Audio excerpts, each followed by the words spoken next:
Adam has always been a special child. From the very moment he opened his eyes, I felt there was something different about him, something I couldn't quite explain. Perhaps it was the way he looked at the world, with those big, curious eyes that seemed to see more than we could see. Or maybe it was the fact that he was a rainbow baby, that miracle that came after so much suffering, following the loss that nearly destroyed my daughter. But regardless of what it was, Adam had something that sometimes left me feeling uneasy, as if he were connected to something beyond our understanding. I remember that particular day as if it were yesterday. It was an ordinary day, like any other, and I was taking care of Adam and his younger brother Josh. My daughter had left early for work, leaving me in charge of the two. We were in the living room, toys scattered across the floor, while I distractedly watched TV. Adam, as always, was playing quietly, focused on something only he seemed to understand. "Grandma, I had a friend," he suddenly said, breaking the comfortable silence. I turned to him, surprised. "Oh, really? What's her name?" "Rainbow," he replied with the nonchalance that only a 3-year-old could muster. I smiled. "What a beautiful name. And where does she live?" He paused his play for a moment, his eyes fixed on mine. "We lived in a different world," he said calmly, almost as if he were sharing an old memory. "She had big wounds." A chill ran down my spine. It wasn't the first time Adam had said strange things, but this felt different. There was something in the way he spoke, something in the choice of his words that unsettled me. I laughed nervously, trying to shake off the growing sense of unease. "Big wounds? Poor thing. And what else do you remember about Rainbow?" "She was sad," he said, as if he were reminiscing about a friend he hadn't seen in a long time. I felt disturbed, but I didn't want to show it. I just smiled and gave a vague response before getting up to do something else. Adam returned to playing as if nothing had happened, but those words lingered in my mind for the rest of the day. Part of me wanted to believe it was just a child's vivid imagination, but there was another part, a part I didn't want to admit, that felt there was something more there, something I couldn't grasp. I tried to move on with my day. We had lunch together, I played with the boys in the yard, and I put Josh down for a nap, while Adam continued to entertain himself with his toys. But inside, I was restless. There was something about what Adam had said that wouldn't leave my thoughts. After a lot of contemplation, I decided to send a message to my daughter. I explained what Adam had said, hoping she could provide some logical explanation for it all. Maybe he heard something on TV, or perhaps someone had mentioned rainbows, and he mixed everything up in his little mind. But to my frustration, she didn't respond. I knew she was busy at work, but still, I wanted her to say something, anything, to ease the feeling that something strange was happening. As night began to fall, I prepared dinner and got the boys to eat. Adam was quieter than usual, but I attributed it to the fatigue of the day. After dinner, I decided it was bath time. I was in the bathroom, watching the two play in the water, when curiosity overtook me once more. Maybe it was my mind trying to find answers, but I couldn't resist. I turned to Adam and casually asked, "Can you tell me more about Rainbow?" He didn't look at me, still focused on his toys, but he answered without hesitation. "She was in Mommy's belly before me." I felt the ground slip away beneath my feet. How did he know that? How could a 3-year-old child, who had never been exposed to such information, know about the loss my daughter had suffered? I nearly dropped the towel I was holding. Adam continued to play, oblivious to the impact of his words. "And then," he continued, "I went into Mommy's belly, and then Josh." My head was spinning. I needed to sit down, needed to process what he had just said. How could he know about this? My daughter had never talked about the lost baby to him. It was something she still struggled to overcome, even after all this time. I could barely speak about it without feeling suffocated by the pain of that period. But there was Adam, speaking with an unsettling naturalness about something that should be far beyond his understanding. I knew he was smart, that his memory was impressive for such a small child. He always surprised everyone with what he could remember. But this was different. I forced a smile, trying to conceal my concern. "You're a very smart boy, Adam," I said, attempting to change the subject. He looked at me for a moment, as if he knew I was uncomfortable. Then, he returned to playing with Josh, as if the conversation had never happened. But for me, the feeling of unease didn't fade. On the contrary, it only grew. Adam was not an ordinary child, of that I was sure. But now I wondered if he was connected to something beyond what I could see. I spent the rest of the night watching him closely, searching for signs, clues, anything that could explain what he had said. After putting them to bed, I sat on the couch, lost in thought. I replayed the day in my mind, trying to remember if there was anything that could have caused this. Maybe he heard someone mention the baby we lost. Maybe my daughter had inadvertently mentioned something. But no matter how hard I tried to find an explanation, nothing seemed to make sense. When my daughter finally called me later that night, I told her, what Adam had said. She was silent for a moment, and I knew she was just as perplexed as I was. "He shouldn't know about that," she said, her voice low. "I've never talked about it with him. Never." I could hear the tension in her voice, the same tension I felt in my chest. "I don't know what to think," I said, more to myself than to her. "Neither do I," she replied. We both fell silent for a while, just listening to our breaths over the phone. Finally she said, "Maybe it's just his imagination, Mom. He has a very strong one." I agreed, but something inside me wouldn't settle. The night was long and filled with unsettling thoughts. I didn't know what to expect in the coming days, but there was something in the air, something I couldn't name. Yet I knew it was there, lurking, waiting to reveal itself. As I looked out into the darkness of the night through the window, a part of me wondered if Adam was right, if maybe, just maybe, there was more in this world than I had ever imagined, and if Rainbow, somehow, was still with us. The next day, I woke up earlier than usual. The night had been restless. My dreams were shrouded in strange shadows and whispers I couldn't decipher. In the back of my mind, the image of Adam talking about Rainbow felt like a constant echo, something I couldn't erase. I knew I needed to set that aside and go about my routine, but no matter how hard I tried, I couldn't shake the feeling that something was profoundly wrong. It was as if there was a shadow over us, something hovering above, waiting for the right moment to reveal itself. When I entered Adam's room to wake him, he was already sitting on the bed, playing with his teddy bear. He looked so serene, so normal, that for a moment I questioned whether I was overreacting. Perhaps my mind was trying to create a mystery where there was none. But even with this attempt at rationalization, the discomfort lingered, persistent. "Good morning, my love," I said, trying to sound cheerful. He looked at me and smiled. "Good morning, Grandma,"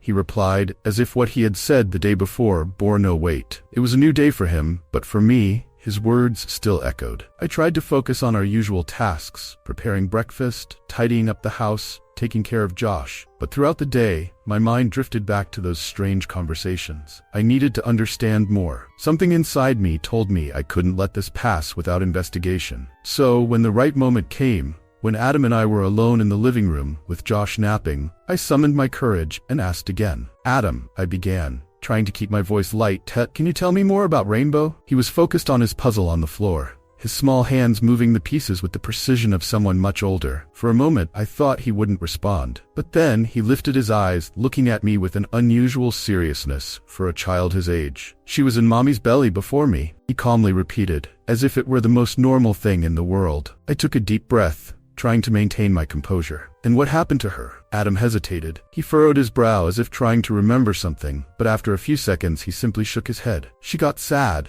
he said. "Very sad. And she had wounds. Big wounds, Grandma. They hurt." My heart ached in my chest. I could feel my hands starting to tremble slightly, but I hid that from Adam. The last thing I wanted was to scare him, or worse, make him stop talking. Curiosity and fear wrestled within me, and I knew that, no matter how difficult it was, I needed to keep asking. "And then," I asked, "after she got sad, what happened?" Adam bit his lip, as if he were pondering the answer. He looked at the puzzle pieces in his hands, and without looking at me, he replied, "She went away." A chill ran down my spine. "Went away? Where did she go?" He finally looked at me, and for a moment, his eyes seemed so old, so full of something a 3-year-old shouldn't carry. "She went to another place," he said. "A place where it doesn't hurt anymore." I wanted to stop asking. I wanted to hug him and pretend none of this was happening. But something inside me pushed me to continue. "And did you see her after that?" He nodded slightly. "Sometimes. In the different world." "What is this different world, Adam?" He paused for a moment, as if carefully choosing his words. "It's a place where things are dark but beautiful," he said slowly. "As if it's always night, but the stars are so big they light everything up.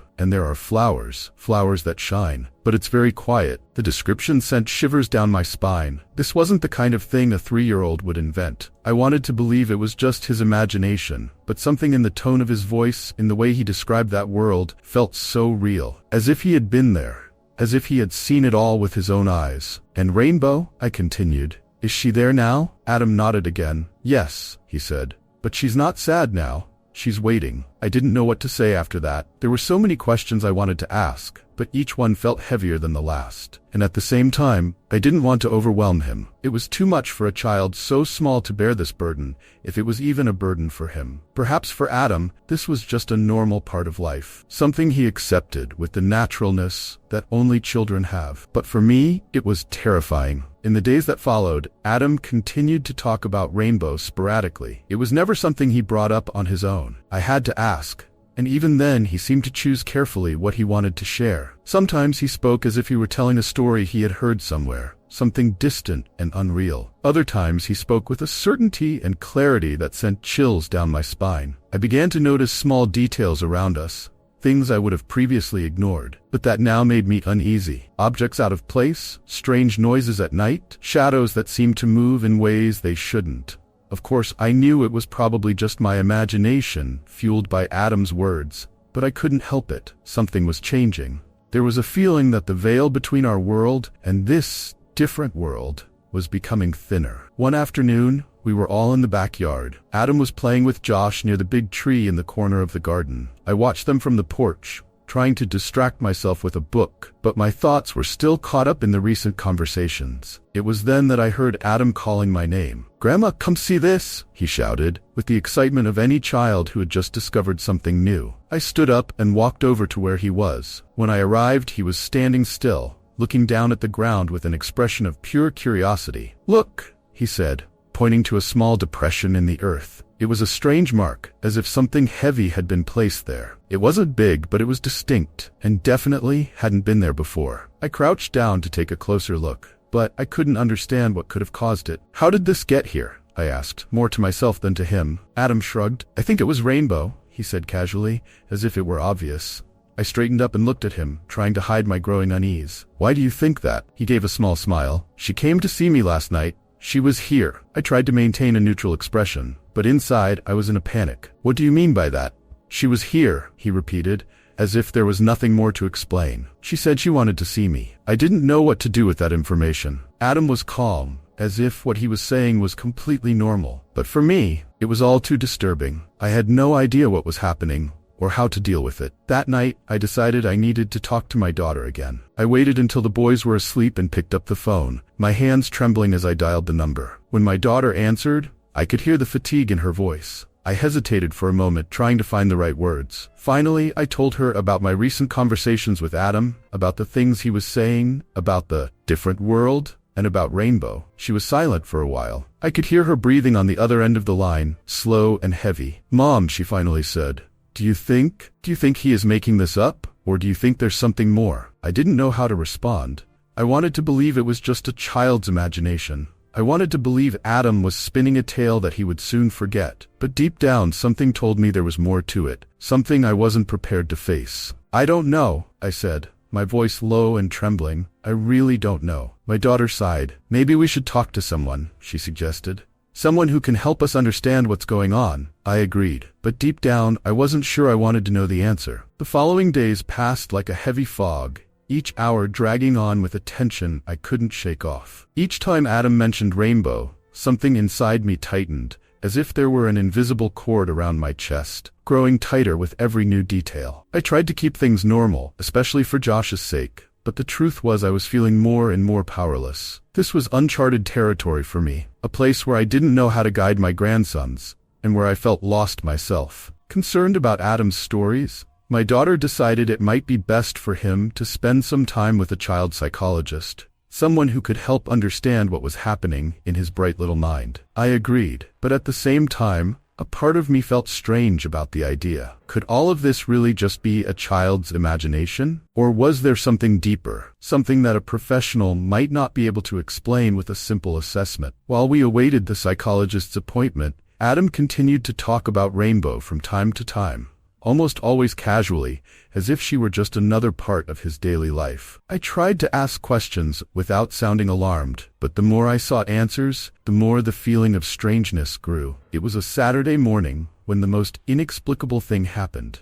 I was in the kitchen preparing breakfast, while Adam and Josh played in the next room. I could hear them laughing and playing with their toys, their soft voices bringing a tranquility that had become increasingly rare in recent times. Suddenly, Adam appeared in the kitchen doorway, his face lit up by an expression I had never seen before, a mix of excitement and something I could only describe as profound serenity. "Grandma, she's here," he said, his voice low, almost reverent. A shiver ran down my spine. "Who's here, dear Rainbow?" he simply replied. "She's in the living room. She wants to talk to you." For a moment, I was paralyzed. Every rational part of my mind screamed that it was impossible, but something deeper, something I couldn't ignore, pulled me, urging me to follow Adam and see what was happening. "Come on, Grandma," he insisted, reaching out his little hand to me. I hesitated for just a second before taking his hand and allowing him to guide me into the living room. As I approached, a strange sensation took over me, a mix of fear, curiosity, and an inexplicable lightness, as if the air around us was charged with electricity. When I entered the living room, I saw nothing unusual at first glance. The furniture was in its usual places, Adam and Josh's toys scattered across the floor. But there was something in the air, something almost palpable, a presence. It felt as if the very environment was different, denser, heavier, as if time itself was dragging on. "She's over there," Adam said, pointing to the corner of the room. I followed his finger. Although my eyes saw nothing but shadows and lights dancing on the walls, I felt fear clenching my stomach. What did I expect to find? A figure? An entity? Or just emptiness, the product of a child's imagination? But then, Adam took a step forward, still holding my hand, and whispered, "She wants you to know that it's all okay, that she's at peace." Those words, coming from the mouth of a 3-year-old, hit me like a punch to the gut. My heart raced, and I had to hold on to myself to keep the emotion from spilling over. How could he know these things? How could he understand the concept of peace after death, especially since he had never been exposed to it? I felt tears begin to form in my eyes, but I held them back. I didn't want to scare Adam or convey to him the confusion swirling inside me. "She said that?" I asked, my voice trembling more than I would have liked. Adam nodded, still looking at the corner of the room with a serene expression. "Yes," he replied calmly. "She also said that she's not sad anymore, that she's waiting." "Waiting for whom?" I asked, almost not wanting to hear the answer. He looked at me, and I saw a depth in his eyes that seemed far beyond his years. "For you." I felt dizzy, as if the ground beneath my feet had vanished. I didn't know what that meant, but his words, so simple and direct, stirred something deep within me. Suddenly, everything felt more real than I wanted to admit. Perhaps, just perhaps, Adam was really seeing something, or someone, that I couldn't. That night, after I had put the boys to bed, I sat on the couch, still feeling the strange presence that seemed to linger in the house. Adam's words echoed in my mind, and for the first time, I felt that I might be caught up in something much larger than I could understand. As I sat there, alone in the dark room, I heard a soft sound coming from the hallway. It was almost imperceptible, but in that silence, it felt as loud as thunder. One step, a second step. My breath caught in my throat as I tried to convince myself that it was just my mind playing tricks on me. But the footsteps continued, slow, deliberate, as if someone was walking lightly, trying not to be noticed. I got up slowly, my senses on high alert, and walked toward the sound. When I reached the hallway door, everything fell silent again. There was nothing there, just darkness. I returned to the couch, my heart racing, and stayed there for a while, unable to move, feeling the same strange presence that seemed to fill every corner of the house. I knew something was there with me, but what was it? And why did Adam seem so at peace with it, while I could barely breathe? The following nights were even worse. I began to notice more and more strange things around us. Lights flickered for no reason, shadows seemed to move on their own, and little noises were unexplainable. And behind all of this was the constant feeling that we were not alone. But what frightened me the most was Adam's behavior. He kept talking about Rainbow, but now his descriptions were more detailed, more specific. He described what she looked like, a young figure with long dark hair and sad eyes. Her clothes were always torn, and her hands were covered in wounds, just as he had mentioned before. These descriptions terrified me, but Adam seemed increasingly comfortable with her presence. He said she came to visit him at night, that they talked about the different world, and how he didn't need to be afraid of anything. Each time he spoke about it, I felt a knot tighten in my chest. I didn't know what to do. How could I protect my grandchildren from something I couldn't even see? One night, after the boys were asleep, I decided to search the internet. I wanted to see if I could find something that might help me understand what was happening. I read about supernatural experiences, about children who spoke with spirits, about past life memories, but nothing seemed to fit perfectly with what Adam was describing. I knew it was time to talk to a psychologist, but at the same time, a part of me felt that this wouldn't resolve the issue. What we were facing was something beyond psychology, beyond science. It was something that touched the limits of what we can understand, something that challenged our comprehension of life and death, reality and fantasy. That night, before going to sleep, I made a silent prayer. I asked for strength to face whatever this was, and to protect Adam and Josh as best as I could. But deep down, a part of me knew I was only beginning to scratch the surface of something much larger, something I might never fully understand. When I lay down in bed, Finally ready to close my eyes, I heard the soft sound of footsteps again. They were coming from the hallway, just like the night before. But this time I didn't get up. I just lay there, feeling the weight of the presence that seemed to envelop the house. And as the footsteps approached, I felt a strange mix of fear and acceptance. Maybe it was like Adam said, Rainbow was there, and somehow, she was waiting. With that, I finally closed my eyes, not knowing what the next day would bring, but feeling, for the first time, that I was prepared to face whatever it was. I woke up the next day with a different feeling in the air. It was a gray morning, the heavy clouds announcing a rain that seemed to be on its way. As I got out of bed, I couldn't shake the sense that something important was about to happen. Each step I took felt imbued with a strange urgency, as if the day was moving toward a climactic moment that I couldn't avoid, no matter how much I wanted to. Adam and Josh were in the living room, already playing with their building blocks when I left my room. Everything seemed normal at first glance, but there was an underlying tension that was hard to ignore. Adam, as always, was calm, but his eyes, those big, bright eyes that always seemed to see more than they should, were more focused than usual. I knew he felt the same way I did. There was something in the air, something invisible, but deeply present. My daughter arrived shortly after, bringing with her a different energy. She looked tired, but also determined, as if she was ready to face whatever was coming. "Mom," she said after giving the boys a quick kiss, "I scheduled an appointment with the psychologist for Adam. I think it'll be good for all of us." I nodded, even knowing deep down that what was happening with Adam wasn't something a psychologist could fix. But at the same time, I understood the need to try, to seek a rational answer for what seemed far beyond our comprehension. "It'll be good," I agreed, trying to sound optimistic, even though a part of me knew this appointment wouldn't be the end of the story. As the day went on, the rain began to fall, light at first, but soon turning into a heavy downpour. The house was enveloped in the rhythmic sound of drops hitting the roof, and the atmosphere, already tense, felt even more charged. I was in the kitchen, preparing lunch, when Adam entered, his steps silent but determined. He stopped near me and gently tugged at my shirt, beckoning me to bend down. When I did, he looked directly into my eyes and said, "She's here again, Grandma.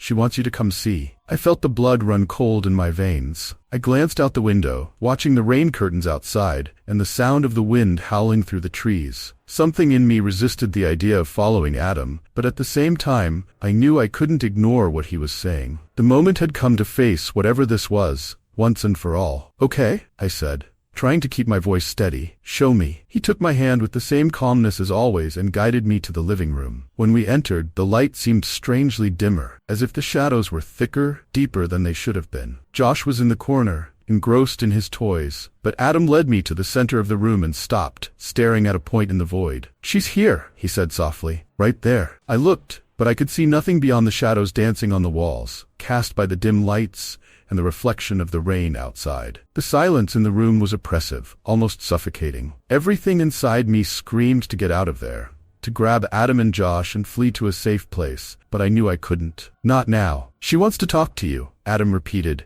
as if translating a message I couldn't hear. I closed my eyes for a moment, taking a deep breath, trying to calm my nerves. When I opened them again, I still saw nothing, but a strange feeling washed over me, as if an invisible presence was truly there, watching, waiting. "Okay," I whispered, more to myself than to Adam. "What does she want to say?" Adam tilted his head slightly, as if listening to something I couldn't hear. After a moment he spoke. "She said she needs you to know that it's all right, that she's at peace now, and she's really sorry for leaving." I felt a knot form in my throat. His words, though simple, carried an immense weight. I felt tears starting to well up in my eyes, and for a moment, all I could do was stand there, trying to process what was happening. There was so much I wanted to ask, so much I needed to understand, but at the same time, I knew I might never have all the answers. "She also said she'll always be around," Adam continued, his voice still calm, but now with a lightness that felt almost comforting. "She's waiting, but she's not in a hurry." I swallowed hard, feeling the tears stream down my face. I didn't know what to do with those words, but they stirred something deep within me. Perhaps there was something I would never fully understand, something that transcends our comprehension. Maybe Adam was connected to it in a way I couldn't explain, but that didn't need to be explained either. Suddenly, Adam released my hand and smiled. "She's happy now," he said. "She's gone for now." The room seemed brighter all of a sudden. The shadows that had once seemed to engulf everything were now just normal shadows, and the weight I felt in the air seemed to have lifted. I looked at Adam, who was now back to playing as if nothing had happened. For him, perhaps that was just a normal part of life, something he accepted with the simplicity of a child. I, on the other hand, felt as if I had gone through something deep and transformative. Though I still didn't completely understand what had happened, a part of me felt lighter. Maybe Adam was right. Maybe Rainbow was at peace now, and maybe she had been trying to tell me that all along. In the days that followed, Adam mentioned Rainbow less frequently. He still talked about her now and then, but not with the same intensity as before. It was almost as if that presence, which had seemed so constant, was now more distant, watching from afar, but without the need to interfere. My daughter finally took Adam to see a psychologist, and while the session was helpful in many ways, it didn't provide the answers we were looking for. The psychologist said Adam was a bright child, with a rich imagination and a great capacity for empathy. Perhaps, he suggested, Rainbow was a way for Adam to process the emotions around him, a personification of what he felt but couldn't express. I wanted to believe that. I wanted to think it was all just a product of a child's creative mind. But at the same time, something within me resisted that explanation. How could Adam have known the things he did? How could he have made all that up? I didn't have an answer, and perhaps I never would. But now, that didn't seem to matter as much. Weeks passed, and life began to return to normal, or at least as normal as it could be after what we had been through. Adam continued to be the brilliant, curious boy he always was, and I felt grateful for every day we spent together. Rainbow was now just a distant memory, a shadow from the past that, although still present in our hearts, seemed to have found her place in the different world Adam had described. One night, long after everything had happened, as I lay in bed ready to sleep, I felt that familiar presence again. It was gentle, almost imperceptible, but it was there. A feeling of peace, of acceptance. I smiled to myself, closing my eyes as sleep enveloped me, and for the first time in a long time, I didn't feel afraid.